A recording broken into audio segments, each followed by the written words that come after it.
ছোট বউ, ও ছোট বউ, তোর ঘরে একটু চিনি হবে রে? দেখ না, আমাদের চিনি ফুরিয়ে গেছে।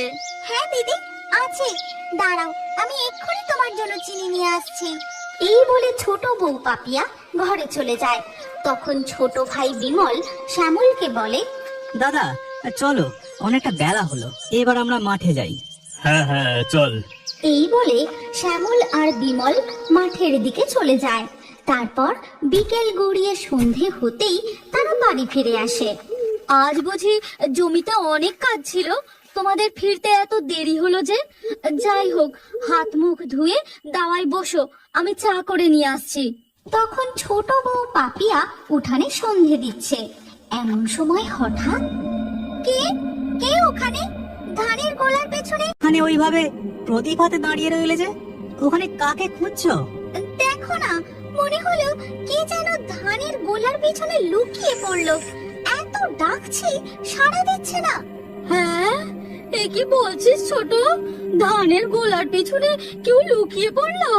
কই গো, শুনছো? আমার না খুব ভয় করছে। বেরিয়ে এসো, বেরিয়ে এসো বলছি। ধানের গোলার পিছনে ইঁদুর ধরতে গিয়েছিল। আর নমিতা তো একেবারে ভয়ে জড়ো হয়ে গেছে। এরপর পাপিয়া প্রদীপ হাতে ঘরে চলে যায়। ঠিক তখনই একটি কালো ছায়া ধানের গোলার পিছন থেকে বেরিয়ে পাশের বড় ছাতিম গাছটায় উঠে যায়। ভাই, কি হবে বলতো? জমির ফসলগুলো যে একেবারে শুকিয়ে যাচ্ছে, কত মাস বৃষ্টি হয়নি। এইভাবে খরা চলতে থাকলে একেবারে সমস্ত ফসল নষ্ট হয়ে যাবে। হ্যাঁ দাদা, কিন্তু ফসল যে নষ্ট হতে দিলে চলবে না, জমিতে জল দেওয়ার কিছু একটা ব্যবস্থা করতেই হবে। আচ্ছা, রায়েদের পাম্প থেকে জমিতে জল দিলে কেমন হয়? এটা তুই মন্দ বলিসনি, কিন্তু সারাদিনেও পাম্পটা একবার ফাঁকা পাওয়া যায় না। জলের হাহাকারে সবাই এখন টাকা দিয়ে পাম্পে করে জমিতে জল দিচ্ছে। দিনের বেলা পাম্প ফাঁকা পাওয়া যায় না তো কি হয়েছে, আমরা ভোরবেলা জমিতে গিয়ে পাম্প থেকে জল দেব। হ্যাঁ রে, তুই একদম ঠিক কথা বলেছিস। অত ভোরবেলা জমিতে কেউ জল দেয় না, আর তাই পাম্প একদম ফাঁকা পাওয়া যাবে। হঠাৎ তখনই ছাতিম গাছ থেকে তীব্র ছাতিম ফুলের গন্ধ ভেসে আসে।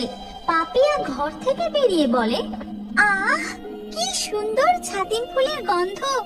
গোটা বাড়ির উঠোন যেন গন্ধে ম ম করছে। হ্যাঁ সত্যি তো, কি সুন্দর গন্ধ। ছাতিম গাছটায় অনেক ফুল ফুটেছে, আমরা এতক্ষণ পাইনি, তুমি বলতেই নাকে গন্ধটা এলো। শুনেছি ছাতিম ফুলের গন্ধে নাকি তেনারা আসেন। চলো চলো, অনেক রাত হলো, এবার সবাই ঘরে গিয়ে শুয়ে পড়ি। চলো তবে। হ্যাঁ রে বিমল, তোকে তো কথাটা বলা হলো না। কাল একদম ভোর ভোর তুই আমি জমিতে গিয়ে পাম্পে করে জল দেব। ঠিক আছে দাদা। এরপর উঠান থেকে যে যার নিজেদের ঘরে চলে যায়। গিন্নি, তুমি আমাকে ভোরবেলা ডেকে দিও, জমিতে যেতে হবে। ঠিক আছে, চলো এবার ঘুমিয়ে পড়ি। নিশুতি রাত তার আপন গতিতে বইতে থাকে। বিমল, বিমল, কই রে? ওঠ, ভোর হতে চললো, এবার আমাদের মাঠে যেতে হবে। বিমল! দরজায় টোকা পড়ার শব্দে পাপিয়ার ঘুম ভেঙে যায়। কই গো, শুনছো? দাদা ডাকছে, ভোর হয়ে গেছে মনে হয়। ওঠো, জমিতে যাবে তো। হ্যাঁ হ্যাঁ, উঠছি উঠছি। এরপর বিমল উঠে দরজা খোলে। চল, ভোর হয়ে গেল যে। হ্যাঁ হ্যাঁ, চলো চলো। এরপর বিমল কোদাল হাতে দাদার সাথে মাঠের দিকে চলে যায়। বলছি দাদা, আকাশে তো এখনো চাঁদ গো, আর তুমি অত জোরে জোরে হাঁটছো কেন? আরে এক্ষুনি ভোর হয়ে যাবে, একটু আগে থেকে জমিতে না গেলে পাম্প ফাঁকা পাওয়া যাবে না। কথা বলতে বলতে শ্যামল আর বিমল রায়দের পাম্পের কাছে পৌঁছায়। যা, তুই জমিতে গিয়ে জল দেওয়ার ব্যবস্থা কর, আমি পাম্প চালাচ্ছি। বিমল তাদের জমিতে চলে যায়। তারপর দিয়ে শ্যামলকে বলে, দাদা, জমিতে জল এসে গেছে, তুমি ওখানেই দাঁড়াও, আমি তোমাকে বললে তুমি পাম্প বন্ধ করে দেবে। ঠিক আছে। এরপর কেটে যায় বেশ কিছুক্ষণ। তখনও চাঁদের আলোয় চারিদিক ঝলমল করছে। জমিতেও জল দেওয়া প্রায় শেষ হয়ে এসেছে। তখন বিমল হাঁক দিয়ে শ্যামলকে বলে, দাদা, জমিতে জল হয়ে গেছে, এবার তুমি পাম্প বন্ধ করে দাও। শ্যামল বিমলের কথার কোনো উত্তর দেয় না, পাম্পটাও বন্ধ করে না। দাদা, জমি এবার ডুবে যাচ্ছে, তুমি পাম্প বন্ধ করে দাও। দাদা, তুমি শুনতে পাচ্ছ? শ্যামল পাম্প বন্ধ না করার ফলে শুনতে পাচ্ছ? পাম্প বন্ধ করো। কি হলো দাদা, পাম্প বন্ধ করছো না কেন? আমি যাই, গিয়ে বন্ধ করি।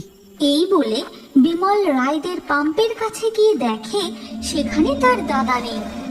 এ কি, জমি থেকে এতক্ষণ তো দেখলাম দাদা পাম্পের কাছেই দাঁড়িয়েছিল, দাদা কোথায় গেল? এরপর বিমল পাম্পের জল বন্ধ করে তার দাদাকে ডাকতে থাকে। আশেপাশে কোথাও দাদাকে দেখতে না পেয়ে সে বাড়ির দিকে যায়। তখন ধীরে ধীরে ভোরের আলো গাছে ওটা কি উঠলো? কোনো বাদুড় বা পেঁচা কি?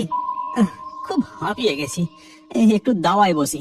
পেরিয়ে বিমলকে বলে, বিমল, চল মাঠে যাই, সূর্য একেবারে মাথার ওপর উঠে গেল। মাঠে যাবে মানে? ভোর হওয়ার আগেই তো তুমি আর আমি মাঠে গিয়ে জমিতে জল দিলাম। তোমাকে কত করে পাম্প বন্ধ করতে বললাম, তুমি বন্ধই করলে না। আর আমি পাম্প বন্ধ করতে গিয়ে দেখি তুমি নেই, ভাবলাম বাড়ি ফিরে এসেছো। সে কি রে বিমল, এ তুই কি বলছিস? আমি খুব ঘুমিয়ে পড়েছিলাম, ভোরে উঠতে পারিনি, এই চোখ খুললো, আর তুই অত বড় জমিতে একা জল দিয়ে ফিরে পড়লি? অত বড় জমিতে জল দিতে কম করে 4 থেকে 5 ঘন্টা সময় লাগে। তার মানে তুই ভোরবেলা নয়, মাঝরাতে জমিতে গিয়েছিলিস? শ্যামলের কথা শুনে বিমল পুরো হতবাক হয়ে যায়। সে কিছুই বলে না। তখন ছোট বউ পাপিয়া এসে বলে, এটা কি করে সম্ভব? তার মানে আপনি দরজা ধাক্কা দেননি? মাঝরাতে তাহলে কে এসে ডেকে নিয়ে গেল? কই গো, তুমি কার সাথে জমিতে জল দিয়ে এলে? ঠিক তখনই তাদের উঠোনের ধানের গোলার পিছন থেকে কালো বিড়ালটা বেরিয়ে বাড়ির বাইরে কোথায় যেন চলে যায়। একদিন সন্ধেবেলা পাপিয়া আর নমিতা দুই বউ তাদের উঠানে বসে মুড়ি ভাজার কথা আলোচনা করতে থাকে। ছোট, কাল ভোর ভোর উঠে মুড়ি ভাজতে হবে। উঠোনের ওই বড় উনুনটায় তুই আর আমি মিলে মুড়ি ভাজবো, তাহলে তাড়াতাড়ি হয়ে যাবে। ঠিক আছে দিদি, কাল ভোরে উঠে আমি তোমাকে ডাকবো। পাপিয়া আর নমিতার কথা আর সে একটি চাপা অট্ট হাসি হেসে ওঠে।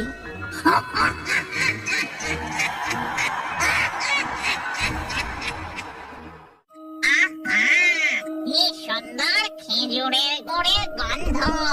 তাজা রসালো সুস্বাদু খেজুরের গুড় টকবক টকবক করে ফুটছে। খেজুর গুড় খেকো ডাইনি আড়াল থেকে পাঁচুদের বাড়ির উঠানের দিকে একভাবে তাকিয়ে থাকে, কারণ উঠানে পাঁচুর বউ খেজুর আরো 2 হাঁড়ি রস পেরে নিয়ে এসেছি, আরো জোরে উনুনে জাল দাও।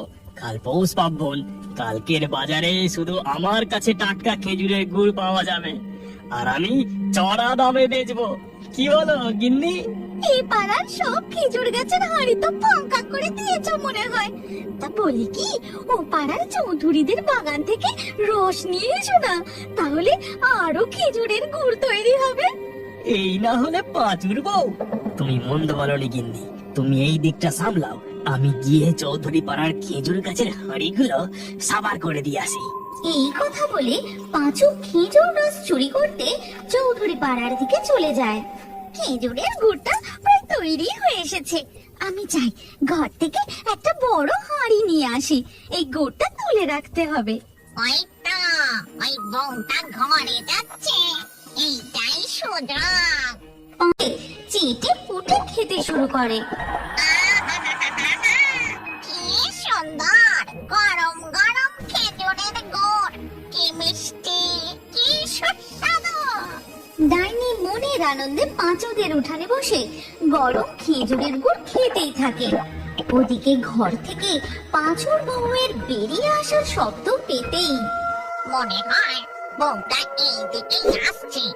আমায় দেখে ফেললে যে আবার ভিমড়ি খাবে। কি করে কি করে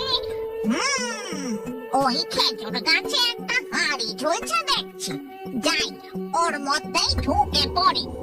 এই কথা বলে ডাইনি সোজা পাঁচুদের উঠানের পাশে খেজুর গাছের হাড়ির মধ্যে ঢুকে যায়। এ কি, এই হাঁড়ির ভিতরটা যে একদম ফাঁকা দেখছি, একটু রস নেই। যাকে বেশ ভালোই হলো, এই হাঁড়ির মধ্যে আমি সংসার পেতে বসবো, আর মাঝে মধ্যে বেরিয়ে ওদের খেজুরের গুড় চুরি করে খাবো। ওদিকে তখন পাঁচুর বোন ঘর থেকে বেরিয়ে উনানের কাছে গিয়ে দেখে কড়াতে একটুও খেজুরের গুড় নেই। এ কি, এক কড়া খেজুরের গুড় কোথায় উধাও হয়ে গেল? শিয়াল পুকুরে খেয়ে গেল নাকি? কিন্তু গরম ফুটন্ত গুড় খাবেই বা। কি ঠান্ডা রে বাবা, শীতটা একেবারে জাঁকিয়ে পড়েছে। এই তো আর একটা খেজুর গাছে রসের হাঁড়ি দেখছি, তাড়াতাড়ি গাছে উঠে হাঁড়িটা খালি করে দিই। এই কথা বলে পাঁচু তড়িয়ে খেজুর গাছে উঠে পড়ে। এই কনকনে নিশুতি রাতে কেউ কোত্তারি পাড়ার সব খেজুর গাছের হাঁড়ি একেবারে ফাঁকা করে দিয়েছি। এরপর পাঁচু কাঁধে রসের হাঁড়ি নিয়ে তার বাড়ির দিকে ফিরতে থাকে। আমার একটা হাঁড়ি মনে হয় এখনো একটু ফাঁকা রয়ে গেছে, আর একটা গাছ থেকে রস চুরি করতে পারলে ব্যাস কেল্লা ফতে। দুটো হাঁড়ি একেবারে ভর্তি হয়ে যাবে। ওই তো ওই গাছটাতেও একটা হাঁড়ি আছে দেখছি। এই কথা বলে পাঁচু তার কাঁধ থেকে রসের হাঁড়ি নামিয়ে রেখে আবার খেজুর গাছে উঠতে থাকে। ঠিক তখনই পাঁচু কি যেন শুনতে পেয়ে হঠাৎ থমকে যায়।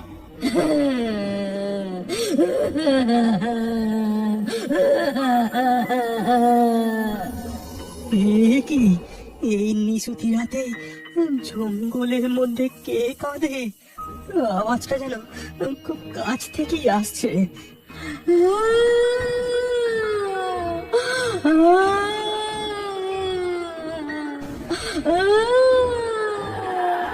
পাঁচু প্রচন্ড ভয় পেয়ে গিয়ে কি করবে ঠিক বুঝে উঠতে না পেরে খেজুর গাছের উপরে চুপচাপ দাঁড়িয়ে থাকে।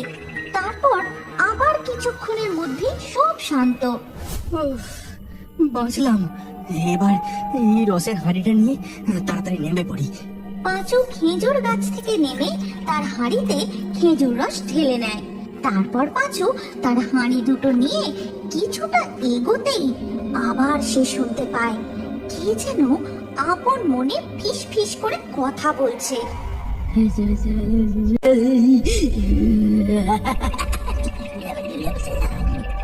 পাঁচু ভয়ে কাঁপতে কাঁপতে ধীর পায়ে এগোতে থাকে। হঠাৎ সে লক্ষ্য করে একটা গাছের গোড়ায় সাদা শাড়ি পরা এক মহিলা বসে আপন মনে কথা বলছে।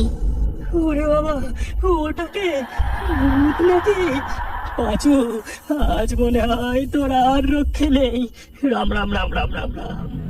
পাঁচু আর দু এক পা এগোতেই ওই সাদা শাড়ি পরা বউটি একদম পাঁচুর সামনে চলে আসে আর বলে, কি রে, ভেবেছিলিস আমাকে এড়িয়ে ঘরে চলে যাবি?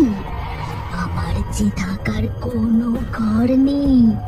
এই ঠান্ডা কনকনে শীত আমি আর সহ্য করতে পারছি না। এবার আমি তোর ঘরে চেপে তোর ঘরে গিয়ে ডেরা বাঁধবো।